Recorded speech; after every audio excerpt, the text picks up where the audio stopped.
사이다 말씀하셨는데 이번에 홍카콜라 얘기로 넘어가겠습니다. 홍준표 전 한국당 대표가 그냥 가만히 있을 수가 없답니다. 현실 정치 복귀 선언을 했습니다. 국민 절반이 내 말이 옳다고 했습니다. 국민 절반이 내 말이 옳았다. 이렇게 하지 않습니까? 그래서 이제 드디어 정치에 복귀하겠습니다.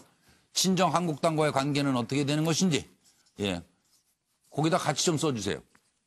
그 한 판넬에다가 언젠가 돌아오겠다던 홍반장 5개월 만에 현실 정치에 복귀했습니다.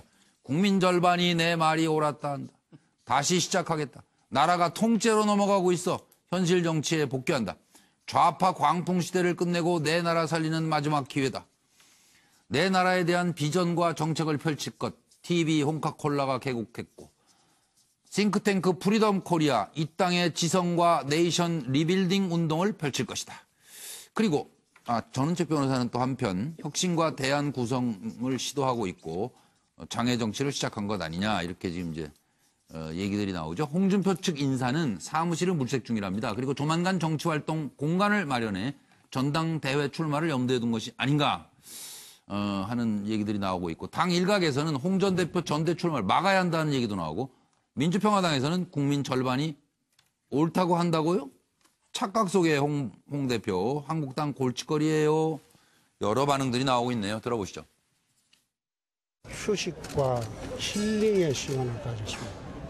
국내 뉴스는 거의 보고 듣지도 않았습니다. 다시 와서 전부 정리가 되면 말할 기회가 있을 것이고 지금 내가 할 일은 대한민국을 위해서 하는 일이지 당권 잡으려고 새롭게 정치하는 것은 아니라고 생각합니다. 자유한국당 홍준표 전 대표가 자신의 페이스북 계정을 통해 현실 정치로의 복귀를 선언했습니다. 수시로 현안에 미주알 고주알 참견하는 바람에 언제 떠났는지 국민들은 인지도 못했지만 복귀를 한다니 일단은 격하게 환영하는 바입니다. 홍 전 대표가 꼭 자유한국당의 종신대표직을 맡아서 수구보수의 소멸이라는 대업을 이뤄주길 바라고 있습니다. 이제 그 꿈에 한 걸음 더 다가서게 됐습니다. 반드시 금이 환영하여 수구보수의 거목으로 다시 한번 우뚝 서서 국민들에게 큰 웃음을 안겨주기를 기대합니다. 홍준표 대표에게 통째로 시장을 뺏기지 않으려면 개국에는 특단의 노력이 필요할 것입니다. 뉴스와이드 시간은 왜 이렇게 빨리 가는지 7시 17분이라서 누가 30초의 모범을 좀 보여주십시오. 제가 모범을 보여드릴게요. 네, 알겠습니다. 양 박사님 의견은? 국민의 대다수라고 이야기를 했었잖아요. 국민 절반. 내 말에 국민 절반. 옳았다고 했는데 어느 나라 국민인지 정말 궁금합니다. 예. 개인적으로 저는 홍준표 대표의 귀환을 환영합니다. 네. 정기란 교수님? 진짜 20초. 보고 쓴 것도 아닌데 저는 어느 나라 국민에게 물어봤는지 좀 궁금해요. 정계 복귀 자유의지인데요. 예. 뭐 현실 정치 복귀라고 표현했습니다만 아마 전대 국면을 통해서 본인이 역할하겠다라는 그런 모색 차원으로 보여지고요. 예. 아마 여당 입장에서는 굉장히 환영하는 것 같은 분위기입니다. 예. 가만히 있을 분은 아니죠. 뭐. 네. 차재호 교수는. 예, 이 국민 민심에 대한 해석도 아마 본인의 자유고요. 정치 복귀하는 것도 본인의 자유인데. 그렇죠. 그 파괴력은 글쎄이라는 생각이 듭니다. 예. 저는 아마 홍준표 전 대표와 한국당의 관계는 아마도 2002년도 이해창 대표와 한나라당의 관계가 아니라 2007년도 이해창 대표와 한나라당의 관계. 조금 더 이야기를 하면 2002년도에는 그 한나라당 이해창 대표가 복귀해서 대선 후보가 되고 상당히 그 지금 그랬죠. 바로 목전까지 갔잖아요. 그러나 맞습니다. 2007년도에는 일종의 좀 이 뒷북치는 겸이 되는 바람에 상당히 어떻게 보면 보수 분열의 그러한 상당히 지탄의 대상이 되었다는 그런 국면으로 잠깐 조금 오버랩이 되네요. 그렇습니까? 고영 교수님은 어떤 생각이 드세요? 홍준표 대표가 가장 좋아하는 표현 중에 하나가 독고다이입니다. 독고다이.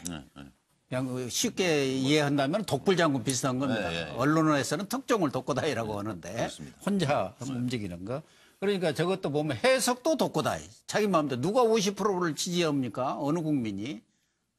무슨 얘기인지 모르겠어. 현실 정치 복귀도 마음대로 독고다이 하는데 또 들어와서도 이제 현실 정치에 복귀해서도 혼자 네. 뭐 트위터를 하든 SNS를 하든 무슨 무슨 콜라 네, TV를 하든 홍카콜라를 하시든 도코다이로 해서 지도부를 공격하고 쭉 그럴 겁니다. 저분이 과거에도 뭐 저격수 노릇 또 지도부를 그렇죠. 신랄하게 비판 맞아요. 그런 걸로 일어서신 분이기 때문에 그건 아마 멈추지 김병준 않을 것이다. 비대위원장이 상당히 괴로우실 겁니다. 알겠습니다. 정태근 전 의원님.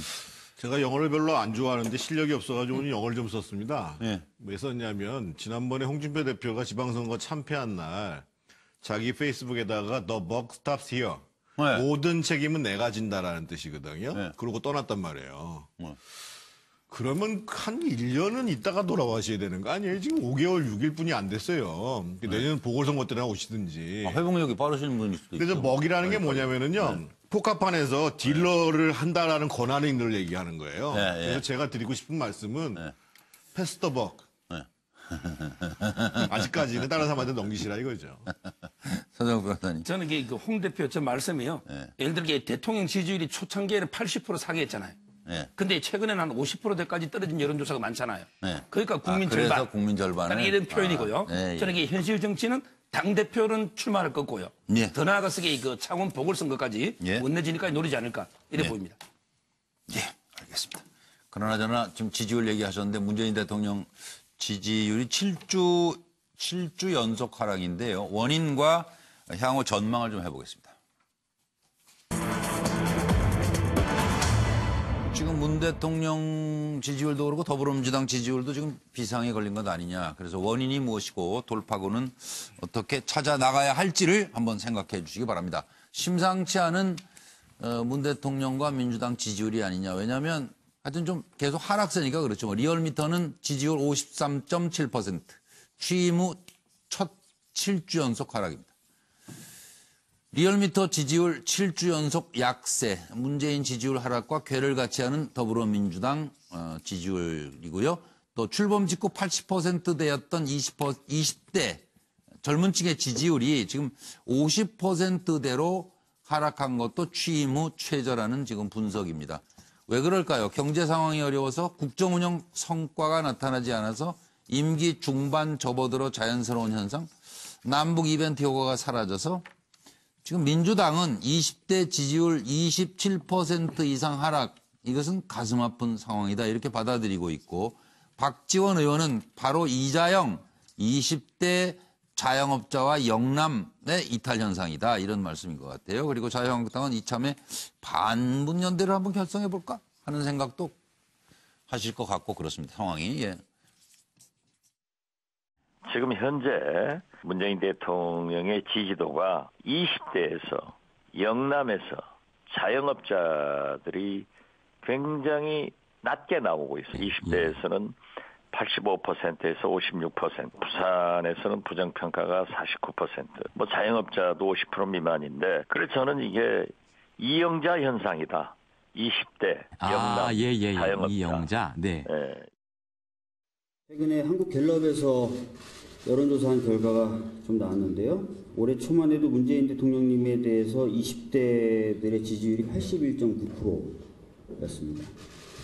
그런데 11월 둘째 주에는 54.5%로 거의 이제 한 27% 이상 하락을 하게 된 것이죠. 그래서 이 부분에 대해서 저희들이 굉장히 가슴이 아플 수밖에 없고 또 아파야 되는 상황입니다. 미래를 책임질 20대들이 실망하고 있다면 그 부분은 더 크게 받아들여야 될 것 같습니다. 서정욱 변호사부터 시작해 보겠습니다. 저는 이게 이영자잖아요. 20대는 이게 그 일자리 부족, 이게 취업 비리가 원인이고, 그다음에 영남은요, 바로 이게 안보 불안, 보수 결집이 됩니다. 그리고 이게 자영업자는 소득주도 성장이나 최저임금 문제, 이게 근본 원인이라 보고요. 저는 이게 현재 정책을 근본적으로 바꾸지 않으면 돌파구는 없다 이래 봅니다. 현재 정책 방향을 아예 근본적으로 바꿔라? 완전히 반대로 바꿔야 돼요. 양문석 박사의 처방은요? 뭐 이렇게 저렇게 이영자가 20대 일자리 문제, 그다음에 영남이 그 자동차 산업하고 조선 산업이 집중되어 있는 곳이거든요. 사실은 그게 결정타였어요. 그렇죠. 그렇기 때문에 그 영남의 그 지지율이 떨어지는 거고요. 그다음에 자영업자는 예. 말 그대로 이러한 제조업들이 활성화되고 노동 집약 산업들이 커지면서 예. 일자리가 많아지고 거기에서 이 경제가 소비가 거기서 살아나는 높아지고 거잖아요. 그러면서 선순환 구조를 이루기 때문에 경제 침체가 현재 지지율 하락이 결정적인 이유다. 그리고 이걸 이제 청와대가 상당히 고민하고 있는 지점이잖아요. 그래서 장하성 실장하고 김동연 부총리를 교체를 하고 있잖아요. 경제를 살리기 위한 집중적인 그 노력들이 하반기 지속될 가능성이 높아지고 지켜보자 이렇게 이야기하고 싶습니다. 네.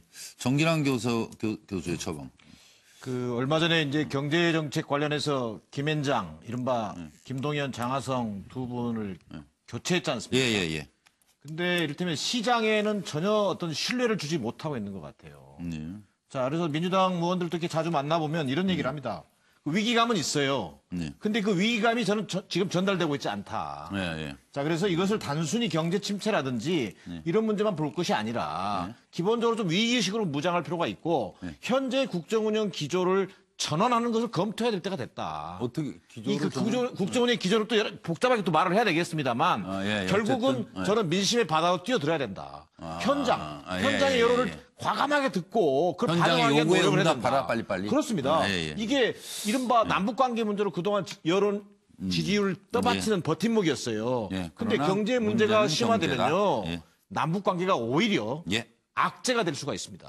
그런 부분을 좀 유념하면서 국정운영 기조 전환을 좀 검토할 때가 됐다. 이런 생각입니다. 정택은 경제 침체라고 말씀하시는데요. 그러니까 올해 10월 달까지 해서 주 17시간 이하, 그러니까 하루에 한 3시간 정도 일하는 단시간 일자리는 17만 명이 늘어났어요. 그거는 이제 정부에서 이제 돈 쏟아 부어서 그렇죠. 근데 주 35시간 이상 일하는, 그러니까 한 7시간 이상 일하는 괜찮은 일자리는 80만 개가 줄어들었습니다. 그리고 자영업자, 여기 지금 안 나오는데 자영업자, 숙박업자들은 지금 1,000원을 팔면은요, 20원을 손해봅니다. 장사할수록. 그래서 지금 계속 알바를 줄이고 자기가 몸으로 때우는 거예요.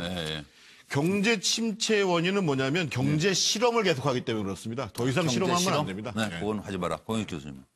경제 얘기는 다 했는데 저는 문재인 대통령을 또 하나 가장 크게 지지하는 층들이 진보 중도 엘리트 층들입니다. 지식인들이에요. 문재인 대통령은 과거하고는 다를 거다. 정치 운영이라든가 정국 운영이. 근데 지금 기대가 못 미쳐서 그런 사람들이 다 많이 돌아섰습니다. 그런 부분에 말하자면 마이웨이를 너무 하시는 거 아닌가. 이번에 경제팀을 바꿨습니다마는 그분들에 대해서 다들 아무런 신뢰를 못 주고 있지 않습니까? 돌려막기 인사를 하는 그런. 차 교수도 한 말씀. 아무래도 모든 분들이 지적했다시피 지금 지지율 하락이 가장 결정적인 경제 부분이죠. 경제 문제인데 이 부분에 대해서는 과연 지금 이 현 상황에서 기조를 바꾸는 것이 저는 능사만은 아니라고 생각합니다. 오늘도 6분 패널들께서 수고 많으셨습니다. 고맙습니다. 이제 김주아 앵커의 MBN 뉴스팔로 바로 이어드리겠습니다. 안녕히 계십시오.